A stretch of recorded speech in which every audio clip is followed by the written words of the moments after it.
created by wrestling fans. Not sports entertainment fans. Professional wrestling fans! Professional wrestling! This is it! This is us standing up! This is the Wrestling Matters Podcast, a podcast that stands up for professional wrestling. Why? Because wrestling matters. So join the revolution, because the revolution is now. World, look into my eyes. When you see me on a show, when you see these fans, you know you've got the best in the damn world. We are ICW and you're gonna know our name. Here we fucking go! Well, enough is enough, and it's time for a change!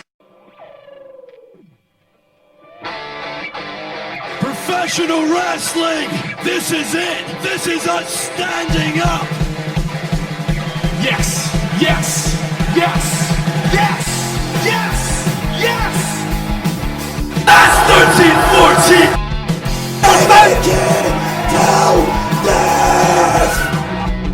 Dina, I am the best in the world. 'Cause that's the bottom line! The Stone Cold Simpson! Ladies and gentlemen, this is August 25th. It is a Tuesday, and this is the ICW podcast, presented by Wrestling Matters, of course. Now, the reason why I said that is because I'm going to review today, on today's podcast, Dave's Not Here Man from 2013. That's right, 2013. And the reason why I said the date and did the intro that I did is because on this very day, August 25th, Dave's Not Here Man 2013 took place on Sunday. And what an entertaining show it was. I am going to review all of the matches on it. It was a 3.5 hour match. Extravaganza, if you will. And yeah, I'm going to review it today. And this is why it's a very special podcast, because on this very day, Dave's Not Here Man 2013 took place. On Sunday, of course. This is a Tuesday. So, with that being said, hope you are well. Hope you've enjoyed the previous podcast, and hope you enjoyed this one as well. Hope you are well in whatever it is you are doing. So, with that being said, ladies and gents, ICW Mafia and professional wrestling fans all over the world, we'll kick it off. And we kicked off with Grado. That's right, the internet sensation turned worldwide sensation. And he took on his mentor-ish, his idol, if you will, Colt Cabana. And this was an entertaining, half wrestling match, quite frankly, because it kicked off the show. There was half entertainment in it, and there was half wrestling. Because both these two can go. I would say Colt being the more experienced of the two. And this was Colt Cabana Grado 1, because if you listen to my previous episodes of the podcast, at the Fringe in 2014, them series of shows at the Fringe, these two had number 2, which Colt Cabana won. This was number 1. And like I said, it was an entertaining start at first. Colt Cabana's first time in Scotland, first time in ICW. And at one point, and yeah, it was just a very good, entertaining first match to watch. It was very good entertainment and very good wrestling as well. Like I say, half entertainment, half wrestling. I don't know why they kicked this off. I don't know why they kicked it off with this, to be honest. I could probably understand in a way, considering what happened after the match ended, but I would have put this as the first half main event, because, you know, this was dubbed one of the main events because this is what sold the tickets. This match is what sold the tickets for the show. But other than that, was some great wrestling involved. Colt, you know, Grado at one point making Colt Cabana drink Iron Brew, which was fucking hilarious. Grado also hitting rock bottom on Colt Cabana as well. Colt then out of nowhere hitting his version of the Wii Boot, which was quite a shock. And then Grado ended up winning the match.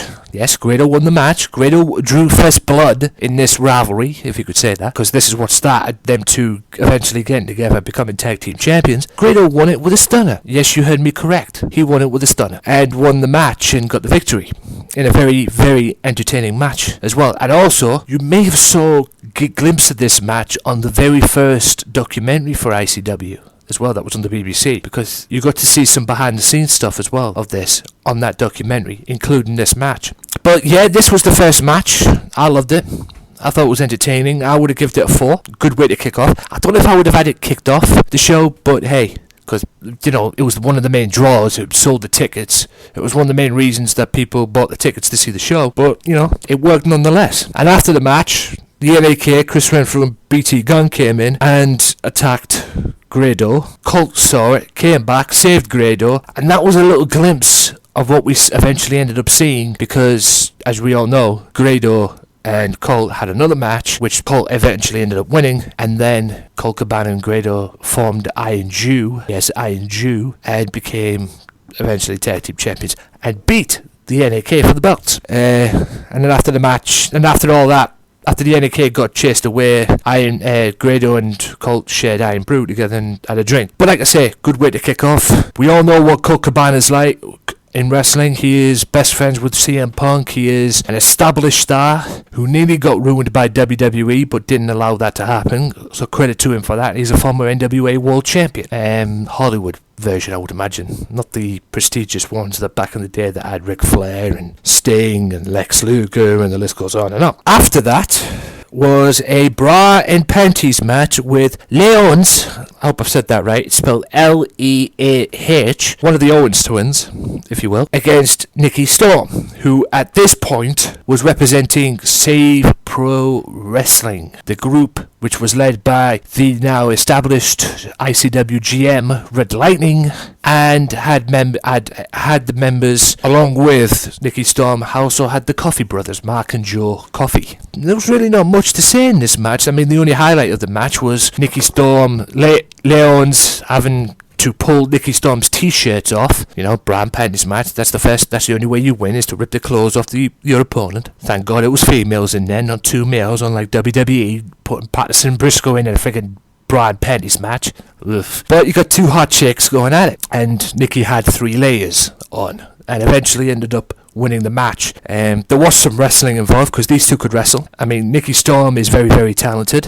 Probably has the most, how can I put this, strangest entrance music for wrestling, to be honest with you, because she has the Backstreet Boys larger than life. I mean, don't get me wrong, she is larger than life, but when was the last time you'd ever thought a Backstreet Boys song would get over in professional wrestling? But hey, it works. And yeah, Nikki ended up winning the title. I mean, like I said, two very talented female wrestlers in ICW. We all know that the Owens twins, I mentioned the Owens twins on the previous episode of the podcast, they are so fucking hot. Why is Irish chicks are so hot? I don't know what, I mean, God, man. I mean, the Owens twins are so fucking gorgeous. And I think one of them is going out with BT Gunn, if I'm not mistaken. Member of the NAK, and I'll leave that there as it is. But, not to say they are so fucking gorgeous. Very talented wrestlers, and it's a shame they didn't get anywhere in, or that far in TNA Boot Camp, because I think it would have been great for the Knockouts Tag Team division in TNA. But anyway, and don't get me started on Nikki Storm, because we all know Nikki Storm is talented and very, very established in professional wrestling. It's just a shame TNA didn't see that, because I thought she'd at least deserved an opportunity to go into the live shows, or to establish a little bit further than she did when she got eliminated in TNA Boot Camp. But anyway, all in all, it was just a bra and panties match with 2 females, thank God. 2 hot females, and yeah, I'll give it a 3. 3 out of 5. The next match involved Jimmy Havoc. That's right, Jimmy Havoc. And he went one-on-one with James Scott, who many people may know as Darkseid. I don't think he was in the NAK at this point. But the winner of this match would go one-on-one with Rhino, or would go against Rhino at the Fear and Loathing show of this year.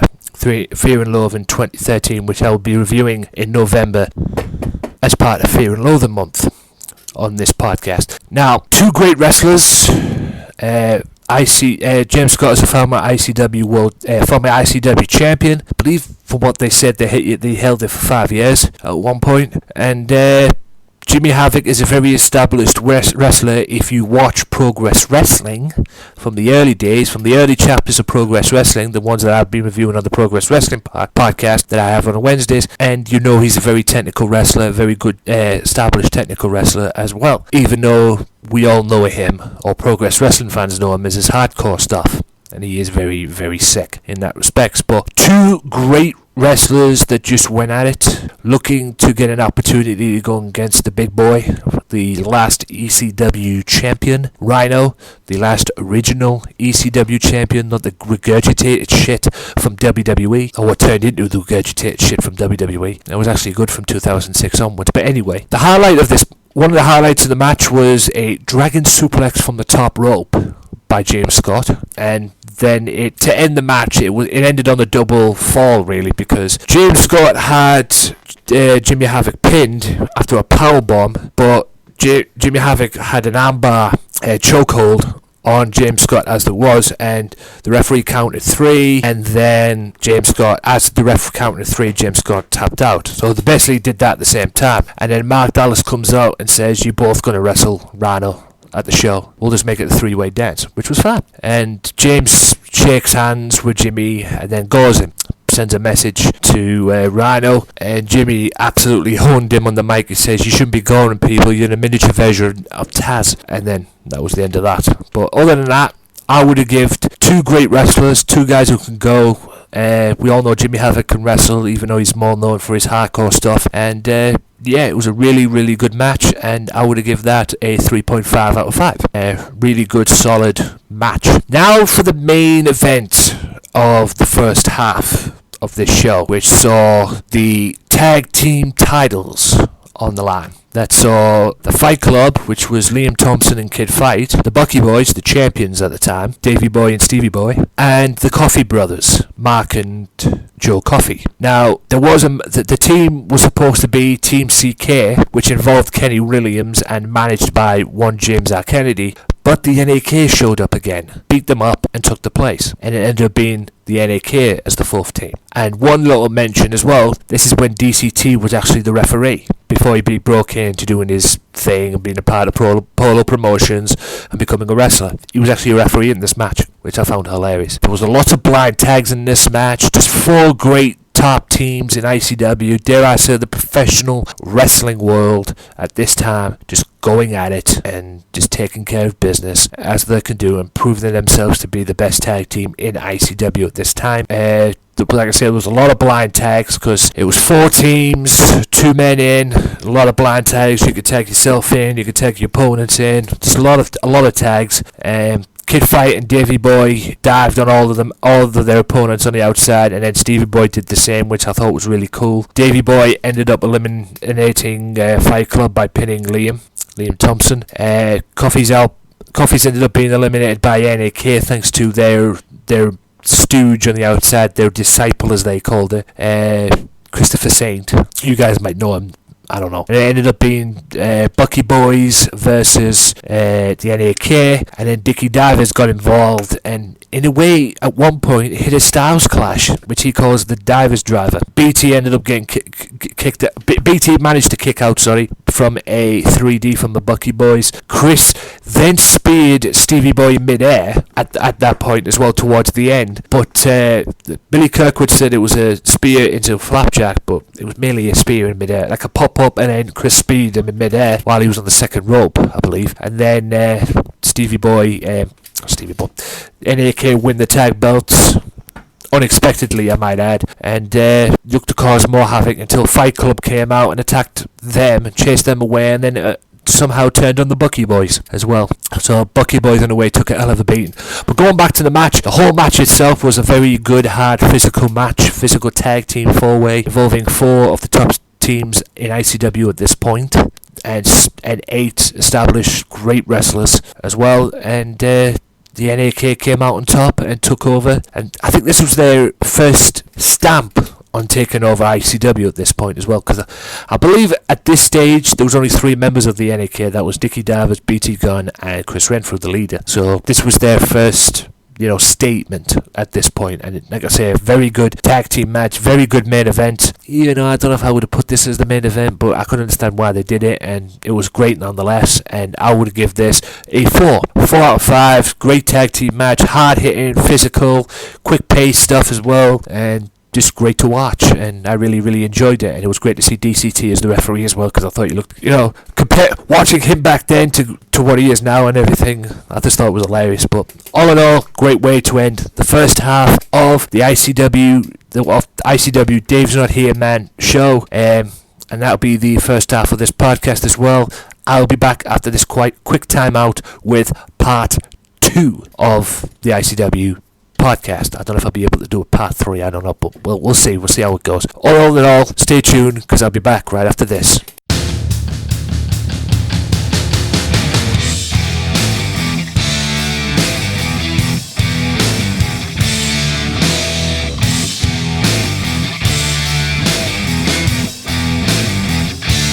Be sure to tune in each and every Wednesday for the Progress Wrestling Podcast. That's right, each and every week on Wednesdays, for the time being at least, I will be reviewing their shows from their on-demand service, Demand Progress. So be sure to check out the hottest promotion to come out of London. That's right, it's Progress Wrestling. This is Progress. This is a podcast on Progress. Every Wednesday on SoundCloud, YouTube, OSW TV, and every other podcasting site that matters. Be sure to check it out. Wrestling matters, wrestling fans. Welcome back, ladies and gentlemen, to part 2 of this ICW podcast. Hope you're enjoying it so far. This is, for those of you that don't know, it's Dave's Not Here Man, which took place August 25th, 2013. Same day as I'm doing this, as this podcast is aired. So, that's why I've done this here. So, we did the first part. Let's get right into the second part. Oh, joy. What a joy. I think there was only about 2 matches in this second part, to be honest with you. And that was, first off was Andy Wilde, former Zero G champion, and Sola, former Zero G championship contender. I got that right. And this was just a normal, average, competitive wrestling match, to be honest with you. It was about, how can I put this, let's say a 10-minute match. 10 minutes-ish, round about there. And, yeah, it was okay. Nothing big, no big deal out of it. You got Andy Wilde, who was a former Zero G champion, who went downhill at this point, because at one point he was the Zero G champion, and for some strange reason, because he wasn't getting fairly treated in ICW at the time, he ended up throwing the Zero G title in the bin. What for, I don't know. And I think that was his downfall. And Solar, last time I checked, is still going strong to this very day. And he has been many contenders, as time's progressed from this point. He's many contended for the championship, and had a great rivalry with Mark Coffey over it as well, as we all know, at Shugs Hoose Party, the first annual, and various other episodes and various other matches after that as well. So, 2 established stars. The high points of the match were the great train wrestling between the 2 at the start. The power advantage and the quickness advantage. The power advantage was with Andy, and very technical too, very technical side of it, of Andy as well. He's a very good technical wrestler. And the quickness was with Solar. And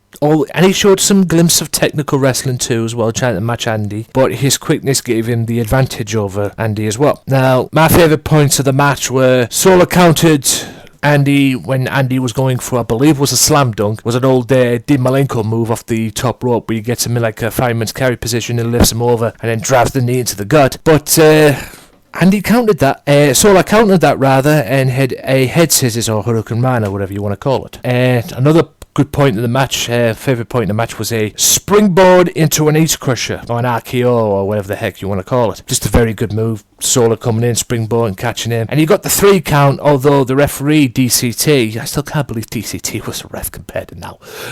I mean, the guy was a referee back then, now he's hunting down 55 for what they did to his wedding. Now, like I said, going back to what I was saying, springboard ace crusher, and Solar got the 3 count, but DCT made aware of Andy having his foot on the rope, and which, allowed the match to continue, and then Andy gets a submission win for it. All in all, a good match, a good solid wrestling match. Nothing big, nothing like spectacular in the match that wowed me, but apart from the ace crusher, I thought that was really good, and but nothing like big spots in the match that really, made me go like holy shit or whatever. But all in all, it was a good match nonetheless, and I'll give it a 3 out of 5 rating. Yeah, good solid match all around. Now for one of the main events of this, another main event of this show, which was for the Fierce Female Championship, which I believe was a division run in ICW by, I believe, was Mikey Whiplash, if I read the Wikipedia right. It was a last woman standing match between two great rivals, and also out the ring great friends, Carmel and Kaylee Ray. Now, this was a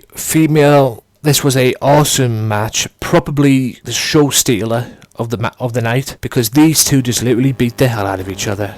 Literally just smacked each other about. They spent 10 minutes fighting in the crowd. They fought on the balcony. At one point, Hurricane Rana off a barrier onto the floor. I don't think these two spent more on the outside than they did inside. And I swear they went for a half an hour. They even fought at the bar area.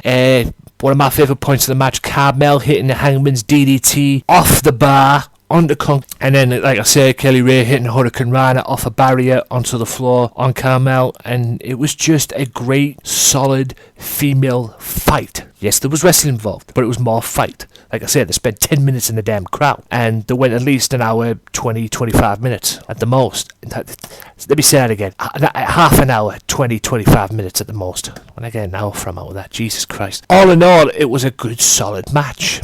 And it was a last woman standing match. Yes, there was a chair involved, unlike a certain Progress Wrestling match that I saw the other day. But yes, there was a chair involved. There were weapons involved. There was only one chair, though, that was used, and that was the one that Carmel actually brought to the ring. But all in all, a good solid match, which was in a way kind of ruined by Viper's involvement. Now, Kaylee Ray won the Fierce Female title off Viper, which leading into this match, and obviously Viper didn't take too kindly to it. Came out, hit Carmel with the belt, and hit Kaylee Ray as well. But Kaylee Ray got in the face, asking her what the fuck she was doing out there and all, and she was pissed about it. And then Kaylee hit a glory bomb on the stage, and then hit a swanton off the announce table on the stage on Carmel, and that's how she got the victory. But like I say, all in all, good solid match, and the commentator said it best. WWE needs to do more research on their female division. Although the revolution is in now and is in full effect as far as the divas go, but you might want to look at these two, this match, or send a tape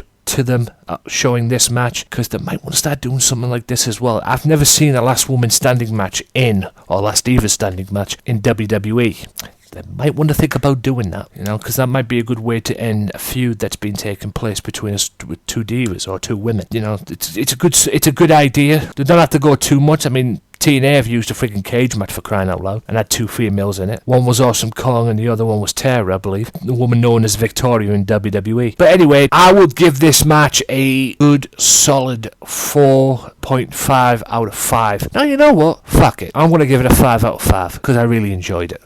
Yeah, fuck all the haters out there, fuck that. I'm going to give it a 5 out of 5, I loved it. I thought it was a good, solid, entertaining last woman standing match. Could have used more weapons in it, but only one weapon was used, and that was a steel chair. They fought everywhere. They fought on a balcony. At one point, Kaylee Ray wanted to dive off the balcony, but Carmel wasn't there, so she thought better of it, and hell, at one point, Carmel wanted to throw Kaylee Ray off the balcony. They fought on the bar area. That was the Hangman's DDT off the bar by Carmel. Hurricane Rana off the steel barriers blocked the crowd from going anywhere near the ring or anything. There was that, and then the Hurricane Rana on the floor by Kaylee Ray. Just good spots, good solid last woman standing match. A match that I thoroughly enjoyed. Credit to both girls. That's why they are established to where they are today. Unfortunately, Carmel's not with us anymore in ICW because she's now retired, unfortunately. And Kaylee Ray is now a member of the New Age clique, NAK till death. Other than that, like I say, 5 out of 5 for the match. Great, solid female match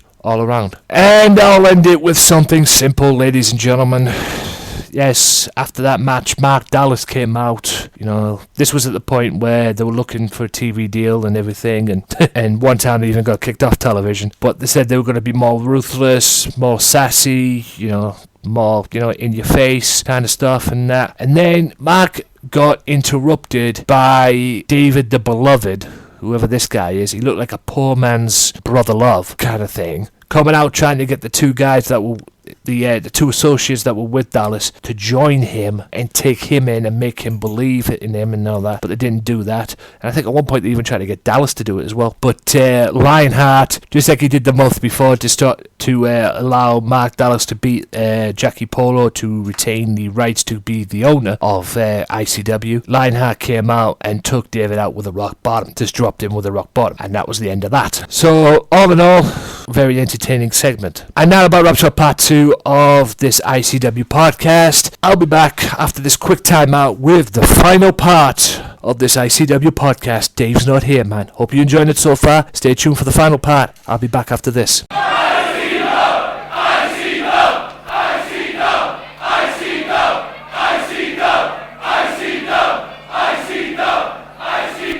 Be sure to tune in every single Tuesday now for the Wrestling Madness Podcast Extra, where I'll be hosting a podcast on one promotion and one promotion only. ICW, Insane Championship Wrestling, the hottest promotion in Scotland, where I'll be reviewing their shows. Oh my God! Talking ICW. That's 13-14! And who knows, maybe getting some guests on.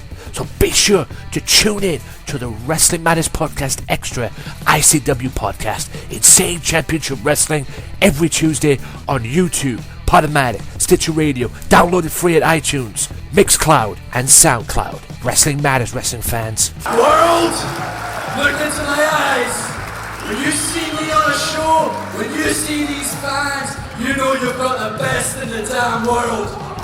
We are ICW and you're gonna know our name. Welcome back, ladies and gentlemen, to the final part of this ICW podcast. Hope you've enjoyed it. Like I said, Dave's not here, man. And without further ado, we'll get to the final part and we'll review the final 2 matches that were on the card.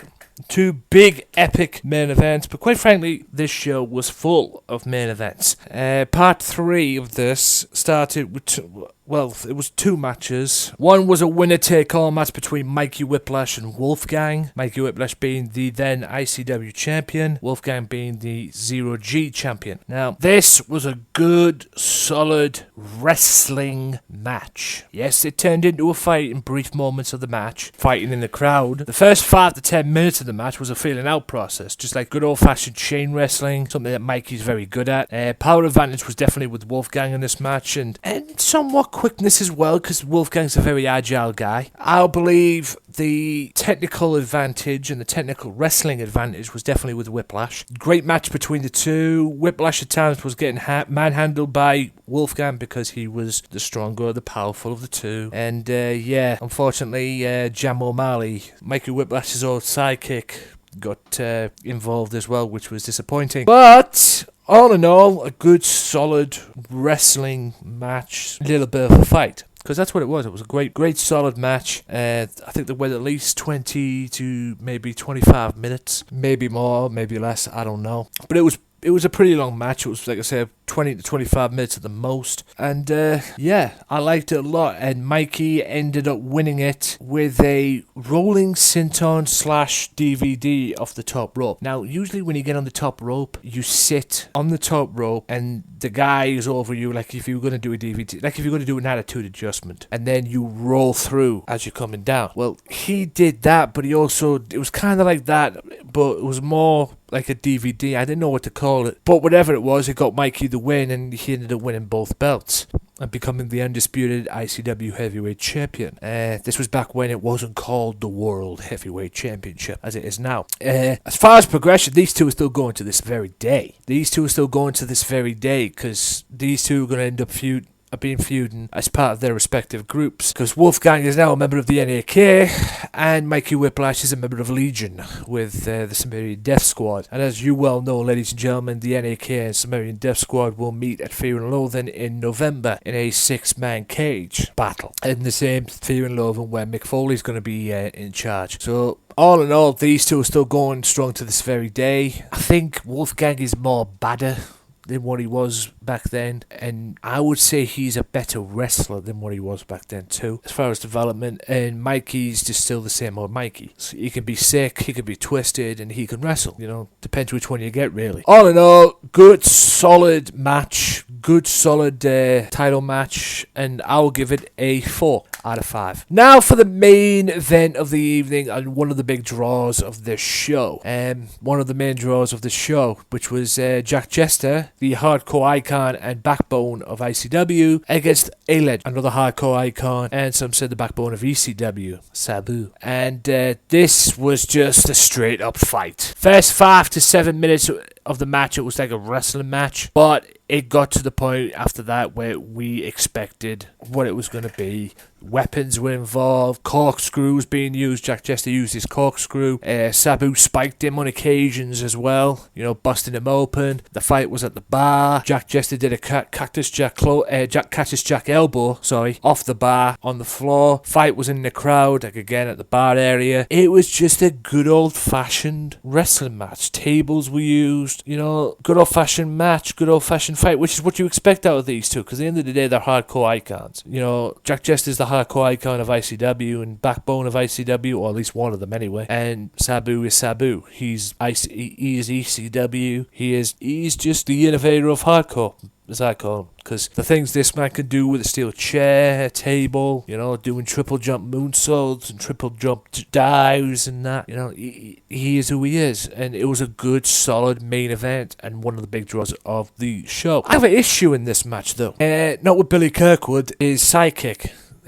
Dr. Sean David, as he calls himself. This douche needs to go back and look at his research on wrestling. Because for a wrestler, I don't think he watches that much WWE. Because during the point of this match, Sabu did a slingshot dive on Jester on the outside. And then Billy Kirkwood and I believe Sean David brought up the fact that Sabu did that once back in the day, and the referee stopped the match when he did it to Rey Mysterio. Let me correct that, if I may. It was at ECW's One Night Stand 2006, WWE produced, okay? It didn't have anything to do with a slingshot dive or anything.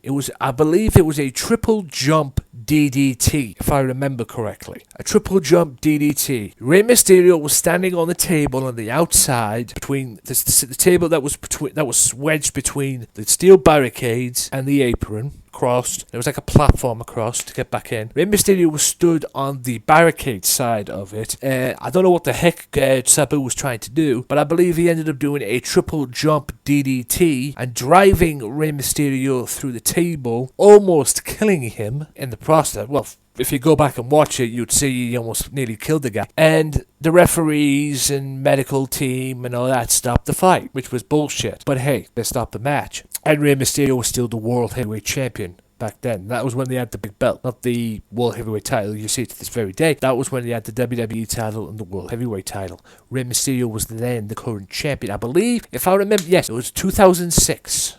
Back in 2006 this was. And Dr. Sean David said something ridiculous like that. Dude, go and do your fucking research before you come up with any of that, man. You need to improve on your research. I know this was back in 2013, but still, it pisses me off when people get shit like that. When people get stuff like that wrong. Yes, the referee stopped the match, but it had nothing to do with a slingshot dive. It was a triple jump DDT that quite frankly nearly killed Rey Mysterio. I mean, when was the last time anyone took a DDT like that through a table? In any event, 4.5 out of 5 for the match, because it was really, really good. Good old-fashioned hardcore fight. And I believe Jack Jester learned a lot in the fight. And he ends up winning the match with a tombstone on the table that Sabu broke when he was trying to hit Jack Jester with the Arabian Facebuster.